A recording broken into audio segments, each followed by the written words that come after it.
পর্যন্ত নির্বাচনে তো বিভিন্ন জায়গায় কাজ থেকে বিভিন্ন রকম যেরকমভাবে করে টিএমসি সেরকম করার চেষ্টা করছে।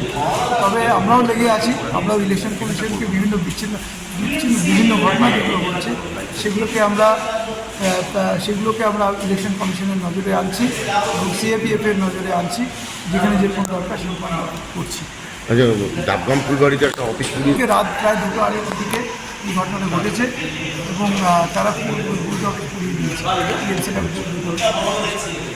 আর অন্যান্য বুথে ডুয়ার্সের জায়গা কি আছে? ডুয়ার্সের অন্যান্য জায়গায় যেরকম আমি যেটুকু শুনছিলাম তাতে ভোট ভালো হচ্ছে, ঠিকঠাক চলছে। এখনো পর্যন্ত কতগুলো অভিযোগ আপনার কাছে এসছে? আমাদের কাছে অনেকগুলো অভিযোগ এসছে ইলেকশন কমিশনের কাছে। আমরা অ্যারাউন্ড আমার মনে হয় 7টার মতো আমরা করেছি, 6টা করেছিলাম, একটু আগে শুনলাম যে আরেকটা করা হচ্ছে।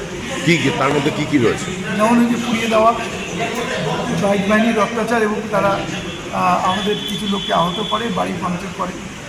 আমাদের লাটাবাড়িতে 235 নম্বর বুথে সেখানে আমাদের বুথ সভাপতিকে ভয় দেখানো হয় এবং সেখানে চাল এবং কাপড় ডিস্ট্রিবিউট করা হয়। এরকম ধরনের কিছু অভিযোগ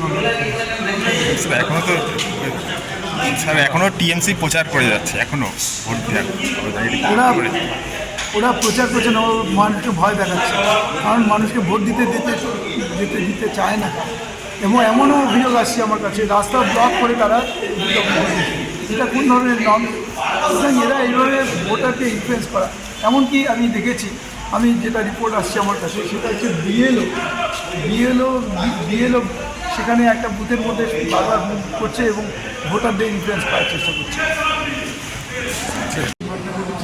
আমাদের বুথ সভাপতিকে লাটাগুড়িকে বুথ সভাপতিকে 225 বিতরণ করা হয়েছে এবং শুধু তাই না, কাপড় সেখানে বিতরণ করা হয়েছে। মানুষ বাড়িতে করে আছে, আমাদের চাল বিতরণ করেছে তারা 235 নম্বর বুথে। তারা রাত্রে তারা বাইক বাহিনী দিয়ে আমাদের কিছু লোকের বাড়ি ভেঙে দিয়েছে। এরকমভাবে বিভিন্নভাবে ইনফ্লুয়েন্স করছে। কিছু বিএলওকে তারা কাজে লাগাচ্ছে ভোটারদের ইনফ্লুয়েন্স করার জন্য। এটাও ইনফরমেশন এসছে। আর কোনো অশান্তির অভিযোগ পাচ্ছেন? অশান্তির অভিযোগ মানে এরা তো ট্রাই করবে, এরা তো চেষ্টা করবে ইনফ্লুয়েন্স করার জন্য এবং আমাদের উপর বিভিন্নভাবে প্রভাবিত করা, ভয় দেখিয়ে হোক অন্যভাবে এটা করার চেষ্টা করছে। কিন্তু আমরা রুখে দাঁড়াবো এবং আমরা এটা করবো। ভাইস চেয়ারম্যান এখানে দাঁড়িয়ে আছেন, এটা আপনি বলছেন? আমি already he is not suppose to stay here. কেমন করে এখানে থাকেন বলেন তো?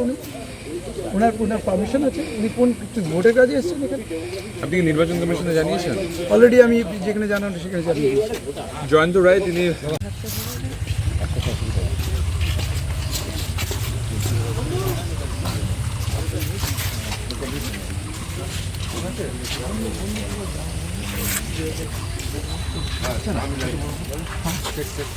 কি বলবেন?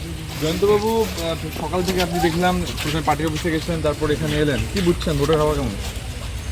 দেখুন, ভোটের হাওয়া তো ভালো, কিন্তু টিএমসি কীভাবে ইনফ্লুয়েন্স করে তার তো নমুনা দেখতে পাচ্ছেন। এখানে দাঁড়িয়ে আছেন উনি, এটা কোথায় কতটুকু ডিস্টেন্সের মধ্যে আছেন উনি। এখানে একজন ভাইস চেয়ারম্যান হয়ে কীভাবে থাকেন বলুন তো?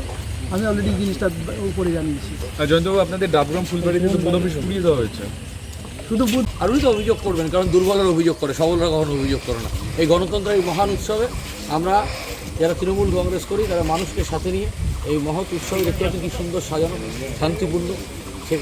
সেইখানে এসে মানুষ ভোট দিচ্ছে।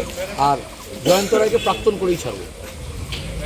আর যে 14টা ওয়ার্ড আমার দায়িত্ব আছে, 14টার মধ্যে জয়ন্ত রায় তো হারবেনি। আর জলপাইগুড়ি লোকসভায় 1,83,000 গ্যাপ কভার করে তৃণমূল কম করে হলো 25,000 জিতছে। উনি বলছেন আপনি এখানে দাঁড়িয়ে ভোটারদের প্রভাবিত, আমাকে ভোটারদের প্রভাবিত করতে হয় না। আমি ওনার মতো নাকি 5 বছর দেখা পাওয়া যাবে, ঠিক আছে? ওনাকে দেখলেই লোকে ভাই তোমার দেখা নাই রে, তোমার দেখা নাই। আমাকে সকাল বিকাল রাত্রি 24x7 দেখা পাওয়া যায়। মোদির মতো 24/7 ভুল বলি।